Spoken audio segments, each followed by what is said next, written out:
सिंधुदुर्ग जिल्ह्यातील कुडाळ जवळील पिंगुळ येथील शेटकरवाडीमध्ये राहणाऱ्या भाजीवाल्या सावंत मावशींचा मुलगा गोपाळ सावंत यांची केंद्रीय राखीव पोलीस दलात म्हणजेच CRPF मध्ये निवड झाली आहे। या यशामुळे संपूर्ण पंचक्रोशीतून त्यांच्यावर अभिनंदनाचा वर्षाव होऊ लागलाय।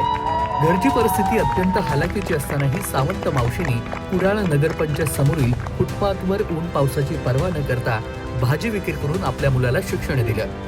रोजचा संघर्ष, मर्यादित उत्पन्न आणि अनेक अडचणींवर मात करत त्यांनी गोपाळला मोठं केलं।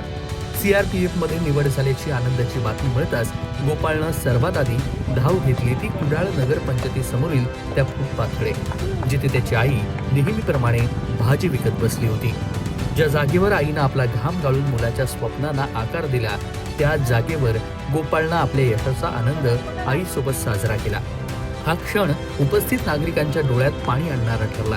आईच्या कष्टांची जाणीव ठेवत गोपाळनं मिळवलेलं हे यश अनेक तरुणांसाठी प्रेरणादायी ठरतंय। कष्ट, जिद्द आणि चिकाटीच्या जोरावर कोणतंही स्वप्न साकार करता येतं, याचं जिवंत उदाहरण म्हणजे गोपाळ सावंत।